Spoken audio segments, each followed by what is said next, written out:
In this session of work energy power, we are going to discuss about spring and spring force. A spring is a flexible metal device. If you apply some force on the spring, then it can be extended or compressed. When you remove this force, then it will return to its original length.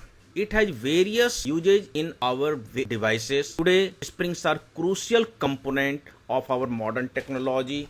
Today, springs are used in toys, car, bikes, suspension, and at various places. You can see the use of the spring pins in clock, in staplers, in trampolines, playground rides, car and bike suspension, in spring balance, which is also known as Newton meter, in various type of toys. Hence, springs are the crucial component of our modern technology.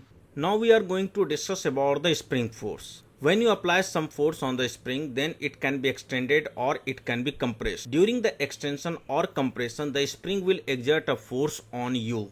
This force is known as spring force, which is exerted by the spring on the external agent during extension or compression. Now you can see this block. The block is connected to the spring, but this spring is at this moment relaxed. That means at the natural length it is not extended or it is not compressed. Hence the force exerted by the spring on this block equals to 0.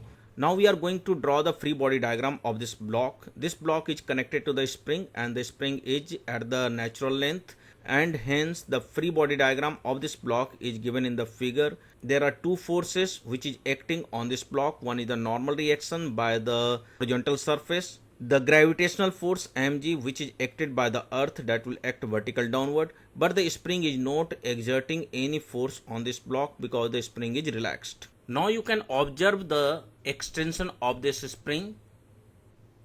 To extend the spring towards right, we have to apply a force towards right. Hence, by Newton's third law, the spring will exert the force on this block towards left. The direction of spring force will be opposite to the direction of the extension. Now, what is the amount of the spring force? The amount of spring force is directly proportional to the extension in spring. This law is derived by Robert Hooke, who was the British scientist.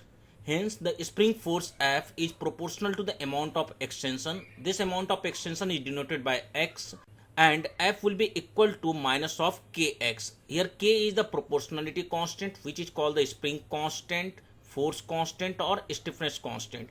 What is the meaning of the negative sign? Negative sign indicate that the spring force will be opposite to the direction of the X. That means the spring force is opposite to the direction of the extension in the spring. Now we are going to discuss the free body diagram of this block. There are various forces which will act on this block. First of all, we have to observe the surrounding, and the surroundings of this block are: one is the spring. The spring will exert a force of Kx, which will be towards left because the spring is extended towards right. Second one is the normal reaction, which is exerted by this surface. Third one is the gravitational force mg, which will acted by the earth vertical downward. And the fourth one is the frictional force acted by the surface.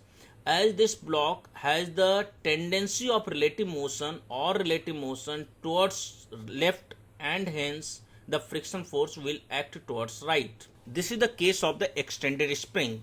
During the compression of the spring towards left, the spring will exert a spring force towards right. Now we are going to draw the free body diagram of this block during the compression in the spring. Now see this block.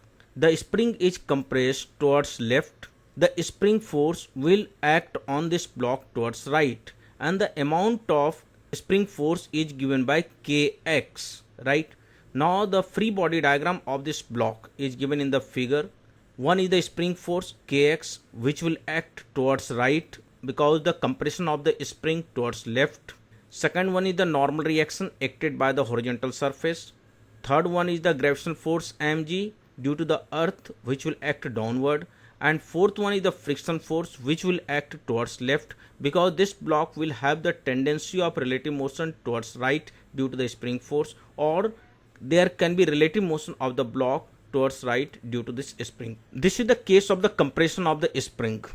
Now we are going to revise the main concept of the spring force. The amount of spring force is given by Kx. the direction of spring force acted on the extrinsic will be opposite to the direction of the extension in the spring or compression in the spring.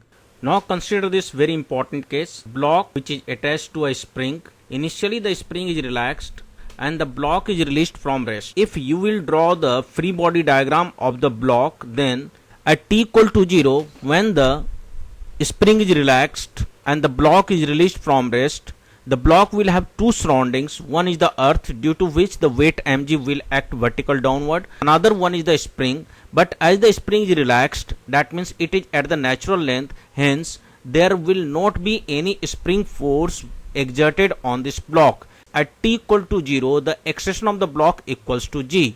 As the spring will extend, then the spring force will arise. The extension of the spring is downward, hence the spring force on the block will act upward. Let the extension in the spring at this moment is x1, hence the spring force on this block will act upward, that will be given by kx1, where k is known as the spring constant of the spring. The weight mg is vertical downward and the spring force is kx1, but at this moment kx1 is relatively lower than the value of weight mg, hence this block will have the extension vertical downward, right?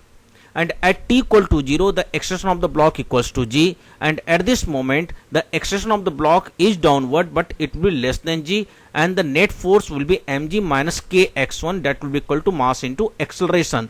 As the spring will extend downward, the spring force will increase, and at some moment what you will get, the value of kx2 will become the weight mg. That means at this moment the acceleration of the block will become 0, but the velocity of the block is downward, and hence the block will go further downward. Now the spring force kx3 will be greater than the weight mg, right? Now after this moment, the direction of the acceleration will change and the direction of the acceleration will become vertical upward, and now the spring force will dominate as compared to weight mg. Hence the velocity of the block will decrease, and at some moment the velocity will become 0, and after that the block will go upward. At any situation, let the extension in the spring is x, and hence the spring force will act upward and the weight mg downward. The net force will be equal to mg minus kx. At this moment we are considering the value of weight mg will be greater than the kx, hence the net force will become mg minus kx. This mg minus kx net force equals to ma according to Newton's second law, right? And from this the value of acceleration will be calculated.